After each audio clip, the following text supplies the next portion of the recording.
El radicalismo que siempre tuvo, o por lo menos lo ha manifestado inclusive en la provincia de Santa Fe, un espíritu reformista. Ahora, hay distintos elementos que se ponen en la balanza a la hora de hacer el análisis, como por ejemplo consenso con el resto de los partidos, algunos temas fundamentales y no quizá un tema que se habla mucho, la reelección puntualmente como tema central más importante. ¿Qué opinión tiene usted personal? Y, por lo pronto nosotros sí ratificamos esa vocación que el radicalismo tiene desde siempre de ser un partido reformista, no solamente para esta coyuntura, sino para las anteriores en las cuales hubieron mensajes del gobernador intentando modificar o actualizar la Carta Magna Provincial. Pero en definitiva también todos los partidos políticos manifestamos lo mismo, y fue ratificado ayer en la convocatoria del gobernador, porque tanto el justicialismo como el PRO, como los partidos de izquierda o otras representaciones, todos en definitiva coincidimos y nadie hoy va a negar que tiene una vocación de reformar la Constitución provincial. El problema pasa a ser otro, es hasta qué punto el alcance de la reforma engloba a todos los partidos o satisface. Y después también cuál es la oportunidad de la reforma a juicio de cada una de las fuerzas políticas. Porque la reforma constitucional implica una elección, y una elección implica que haya alguien que gane y otro que pierda. Entonces quizá los intereses o las expectativas de un partido político en lo inmediato pueden chocar con esa posibilidad concreta o esa cuestión inmediata de llevar adelante el proceso de reforma y la elección en sí misma. Eso es lo que empezamos a conversar a partir de ayer y creo que es saludable.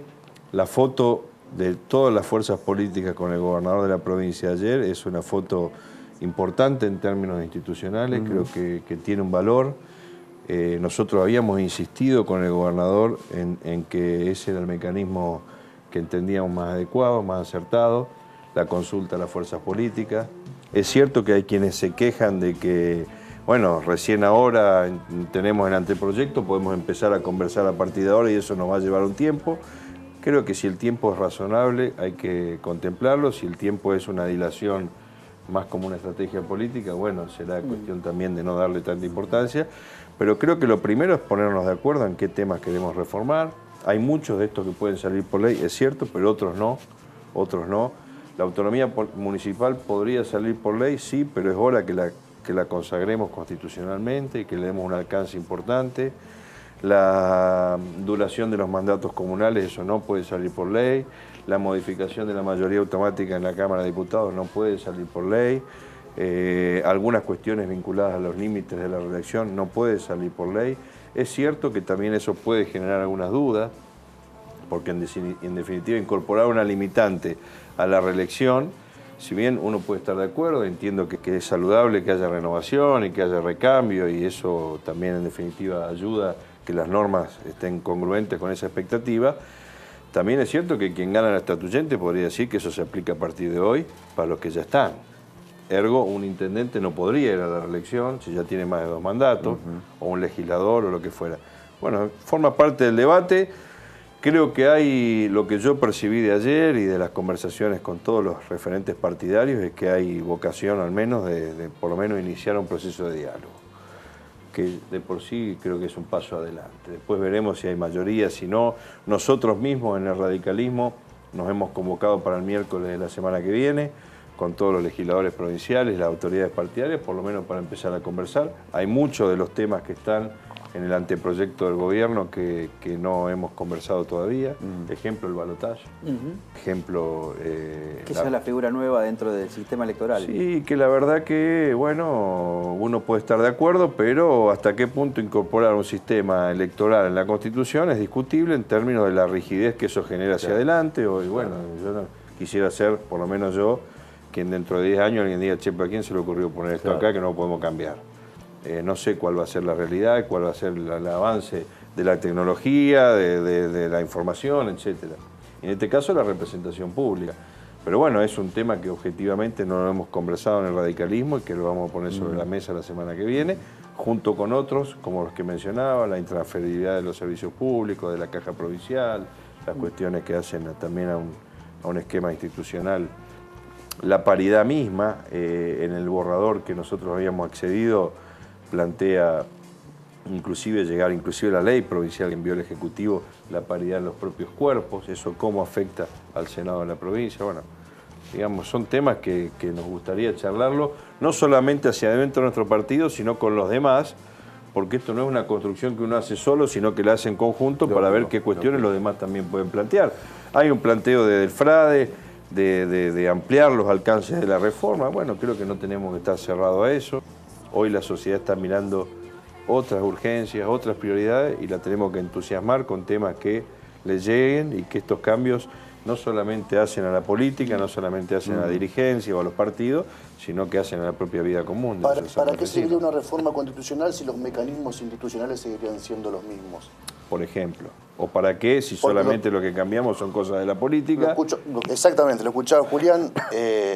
Hay muchas situaciones que se proponen cambiar en este proyecto de ley, que usted decía, algunas se pueden resolver mediante una ley ordinaria y otras se necesita una reforma constitucional. Pareciera ser que aquellos que entran dentro de la necesidad de la reforma constitucional está más interesada la clase dirigente que el hombre de a pie. Seguramente que es así. Y nuestro desafío es entusiasmar a los santafesinos de que esto va a tener una implicancia mayor que las cuestiones que ya podemos resolver nosotros en la propia legislatura o el Ejecutivo Provincial mismo. Es todo un desafío, porque también cuanto más ambicioso es el proyecto de reforma, quizá menos consenso tiene entre los que tienen que levantar la mano para votar, y esa mayoría calificada que necesita la legislatura para declarar la necesidad de la reforma choca con una corporación que a veces se mueve con sus propios intereses, y en eso me incluyo.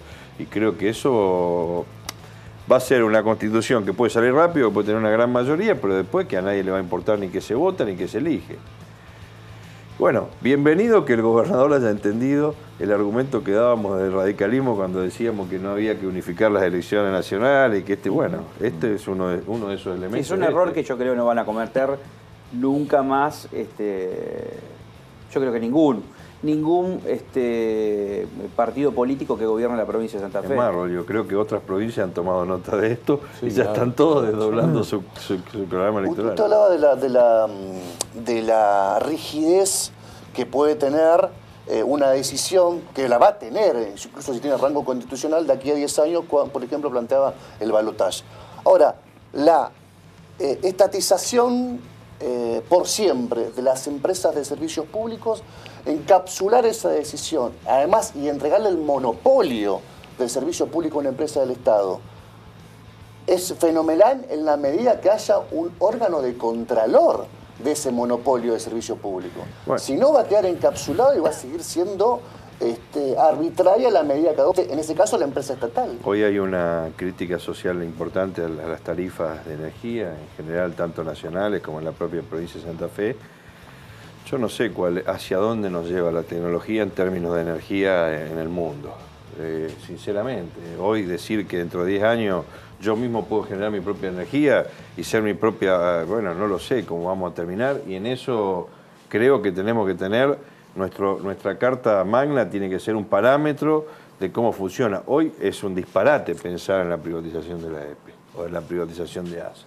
Pero no sé hacia dónde vamos, y en eso tenemos que tener una mirada mucho más moderna y amplia de hacia dónde nos lleva. Pero privatizado o estatal, si no existe una instancia, por ejemplo, de una audiencia pública que elabore un documento vinculante, digamos, que la ciudadanía pueda operar sobre la empresa prestadora, va a seguir, o sea, va a tener rigidez, va a tener el monopolio de servicio público y no lo va a poder cambiar el ciudadano de a pie. Sin duda que los entes reguladores son una instancia democrática, participativa y además que legitima los procesos, sobre todo de incremento tarifario y de respuesta al consumidor. Creo que en algunos aspectos ha funcionado en la provincia, en otros no, y no tanto. Eso no, porque no existen. Porque no existen. Ahora, yo me quiero detener en la cuestión de la justicia, porque también hoy es materia de opinión pública y sobre todo, digamos, es lo que termina sensibilizando a la gente cuando hay hechos como el de Ariel Castelló, no sé si aquí, que es una persona que murió asesinado por un delincuente que venía con antecedentes. Digo, es clave la selección de los jueces y es clave que haya un órgano extrapoder como el Consejo de la Magistratura, que me parece que tiene una importancia relevante desde la reforma del 94 hasta ahora, digamos, ¿no? ¿Cómo se adapta eso en la vida cotidiana? Yo digo, a mí me preocupa más que tengamos un sistema altamente corporativo y muy impenetrable para hacer jury de enjuiciamiento a los jueces que para seleccionarlos. En definitiva, en la selección interviene el Poder Ejecutivo, interviene el gobernador enviando varios los pliegos, actores. e interviene la legislatura votando. ¿Usted se dio cuenta que no hay muchos jueces que hayan sido uno solo en la historia removidos? democrática, o dos. Creo que el jury de enjuiciamiento que integra la Corte, más un representante de diputados, uno de senadores y uno de los colegios de abogados, es siempre la corporación defendiendo, y cuando hay alguien que está ya totalmente hasta las manos, termina renunciando 2 días antes de la destitución. Sí. Entonces, esos procedimientos creo que sí. Y estos casos de un juez que dejó en libertad, de una jueza que votamos nosotros y que ni bien asumió a un hombre que apuñaló en Pérez, 11 apuñaladas, lo deja en libertad, y bueno, entonces esos casos ameritan que el poder político, otro poder, controle ese funcionamiento de la justicia. Y creo que a mí me preocupa, por lo menos a mí, no tanto el mecanismo de selección, que es importante transparentarlo, que exista concurso, sino un mecanismo que la Constitución sí nos pone como estanco y muy difícil de penetrar, como es los procesos de destitución de jueces, muchos que han actuado de manera incorrecta, de manera flagrante. En la última sesión de la legislatura del año pasado se cambió justamente parte de 2 leyes importantes que tienen que ver con la posibilidad de juzgamiento y remoción de fiscales. Y la propia legislatura, lo cual a nosotros nos hizo mucho ruido, lo tratamos el tema, se adjudica la guillotina, le decíamos nosotros, en el buen término por supuesto. Cambiando el sistema que evidentemente presenta muchas fallas, digo, reciente nuevo sistema, pero nos hacía mucho ruido que los legisladores se den a sí mismos esa potestad en un momento donde había senadores investigados, donde había parte del poder político, en el caso de los Corral Papers en la Municipalidad de Santa Fe, en el caso del ministro Puyaro con las escuchas. ¿No le hizo ruido después? Sí, bueno, pero todos anticipaban que iba a haber un descabezamiento masivo de fiscales y todavía ni siquiera iniciamos un procedimiento. Entonces, ni siquiera tiene reglamento. Ya tenemos un modelo de reglamento, hemos avanzado en eso, pero todavía ni siquiera recepcionamos la documentación. Pero se votó una ley sin reglamento. No, Cuando reglamento. se votó todas las leyes juntas al final del año pasado, no había reglamento. Se mandaron 62 expedientes a la comisión de acuerdo a la legislatura. Sí, no todavía no lo recibimos. No hay personal. No hay personal, no hay reglamento. Es raro. Bueno, pero tampoco había reglamento para destituir a Ganón y a Eladio García y lo fuimos construyendo. Había proyectos de reglamento, hubo otros, hasta que consensuamos uno y avanzamos con un procedimiento. En estos procesos políticos de juzgamiento o de evaluación del accionar de un fiscal o de un defensor, los procesos son políticos, los reglamentos son menores porque en definitiva prima la voluntad política de los legisladores de avanzar en un sentido o en otro y garantizando el derecho a defensa que se garantiza en la audiencia, que se escucha como se hizo en estos procedimientos que yo menciono. Ahora, que fueron secretas. Bueno, son como todos procesos judiciales, no son abiertos. No, de no, todos son modos, nosotros en eso hemos sido, creo que escuchamos jornadas y jornadas de testigos y creo que no hubo inclusive los planteos de inconstitucionalidad que hubieron fracasaron porque fuimos, creo que prolijos en garantizar el debido proceso y el derecho de defensa. De todos modos, nosotros ya teníamos en la legislatura la facultad legal de juzgar el accionar del fiscal general y del fiscal regional. Lo que no teníamos era de los fiscales titulares y adjuntos y los defensores titulares y adjuntos. Y se producía una especie de situación ahí medio, digamos, podíamos analizar el accionar de los máximos responsables del MPA y no de los que estaban quizá en un plano menor. Yo soy de todos modos lo que entiende, y así lo he planteado en la comisión de acuerdo que yo integro, que las faltas leves tienen que quedar en cabeza de los fiscales regionales, los defensores regionales, porque no somos nosotros para estar juzgando si hubo una reiterada tardanza en un fiscal o hubo una negligencia en una investigación puntual frente a una directiva del fiscal regional. Eso tiene que quedar en el plano del MPA o de la Defensoría Pública. Usted utilizó la palabra de la corporación política, la corporación judicial. ¿No fue una respuesta de la corporación política a la corporación judicial?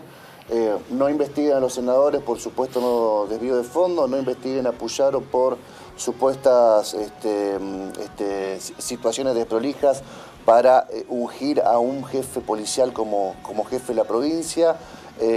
Ojo que si investigan y van bocha a fondo con Corral, nos puede perjudicar, porque todo sucedió en una misma coyuntura.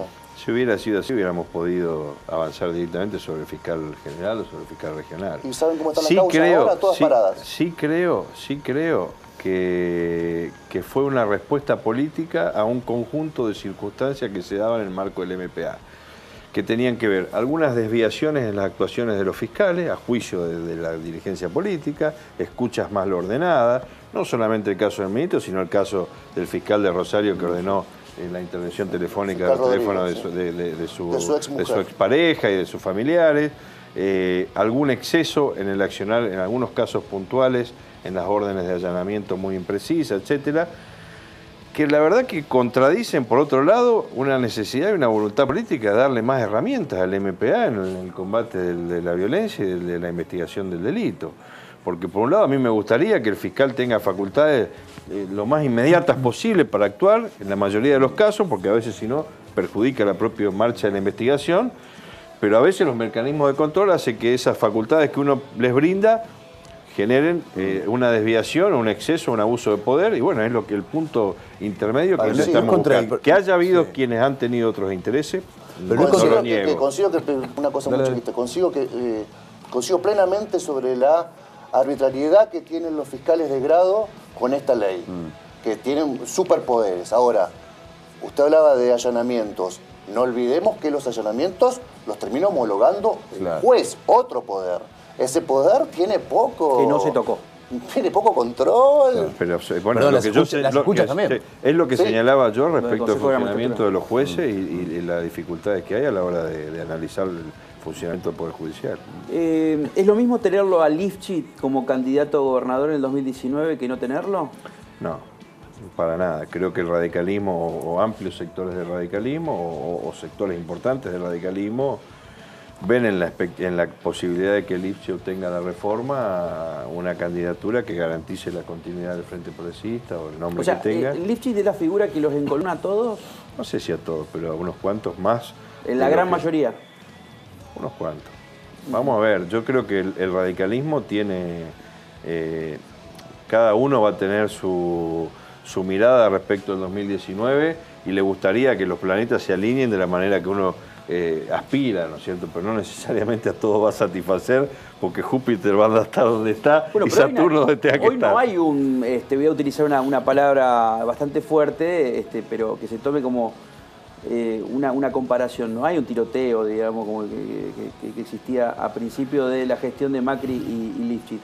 Hoy hay una sintonía. Sí, es cierto, y yo creo que si nosotros no vemos, desde el radicalismo al menos, con cierta señal de advertencia, que el armado del peronismo viene muy sólido para el 2019, y no entendemos que frente a eso tenemos que tener una estrategia integradora, aún con las diferencias que haya hoy entre el PRO y el socialismo, y no pensamos con ambición política al menos en la posibilidad eventual de que haya un frente importante en la provincia de características provinciales, que incluya dirigentes del socialismo y que incluya dirigentes del PRO y el radicalismo, nosotros vamos a tener que salir a correr desde atrás la carrera del 19 con un peronismo que nos llevó muchísimo esfuerzo, muchísimo tiempo cambiar el signo político en la provincia, y hoy, sin tirar un solo tiro, prácticamente haciendo la plancha y corriendo por el andarivel del costadito, viene como esos caballos que uno ve que ya lo viene corriendo atrás y parece que va a ganar carrera.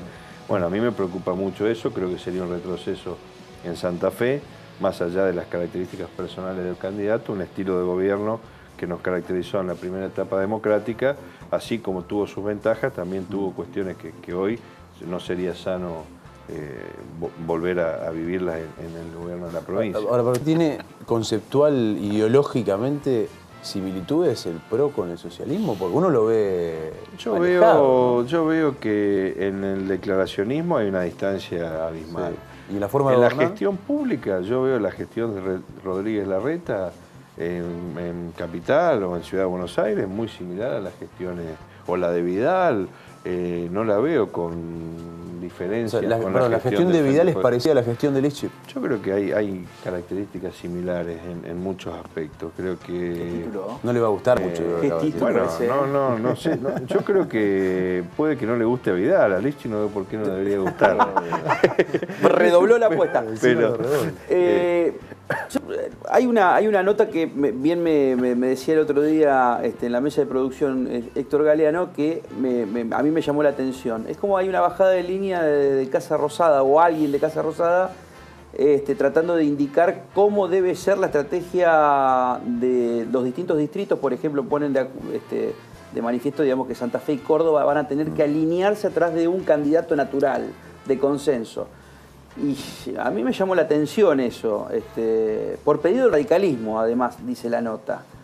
¿Qué hay de cierto? Es una declaración a pedido de Mario Barletta. ¿A pedido de Barletta? Bueno, a ver, ¿quién es el candidato más instalado que tiene el radicalismo hoy en la provincia de Santa Fe? Barletta fue candidato ¿cuántas veces? Dos veces a gobernador, una vez diputado nacional. Pero bueno, falta mucho todavía por recorrer y creo que... ¿Usted lo ve jugando, Barletta?